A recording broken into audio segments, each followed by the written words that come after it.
এই তোমাদের কার কার হাজবেন্ড তোমাদেরকে মহারানী বলে ডাকে?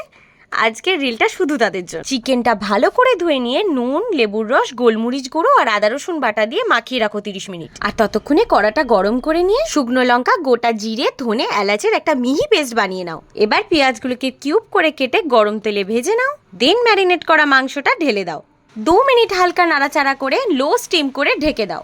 আর ততক্ষণ মিক্সিতে দই, কাজু আর কিশমিশ পেস্ট করে নাও। তোমরা চাইলে আমন্ডও অ্যাড করতে পারো। যখন দেখবে মাংসটা এরকম ভাজা ভাজা হয়ে এসছে, তখন এই পেস্টটা ঢেলে দেবে। 2 থেকে 3 মিনিট লো ফ্লেম করে আগে থেকে করা মশলাটা অ্যাড করে দেবে। এবার পুরোটা খুব ভালো করে মিক্স করে প্রায় 10 মিনিট লো ফ্লেমে ঢাকা দিয়ে রাখবে। যেহেতু এই রেসিপিটা ম্যারিনেশনে আমরা লেবু অ্যাড করি, তাই মাংসটা খুব তাড়াতাড়ি সেদ্ধ হয়ে যায়। যখনই দেখবে যে মাংস থেকে তেল ছাড়ছে, তখনই তোমরা মেথি পাতাটা অ্যাড করে দেবে। আমি কিন্তু শুধু মেথি পাতাই অ্যাড করেছিলাম, তোমরা চাইলে মেথি পাতার সাথে ধনে পাতাও অ্যাড করতে পারো। মেথি পাতাটা দেওয়ার পর অন্তত 2 মিনিট লো ফ্লেমে আবার ঢেকে রাখতে হয়। তারপরে দেখবে আরও তেল ছেড়েছে এবং কালারটা আরও সুন্দর হয়ে গেছে। এবার হালকা একটু চিনি দিয়ে ভালো করে নাড়িয়ে চাড়িয়ে ব্যাস তৈরি হয়ে গেল চিকেন মহারানী। কি সবার ভালো লাগলো তো?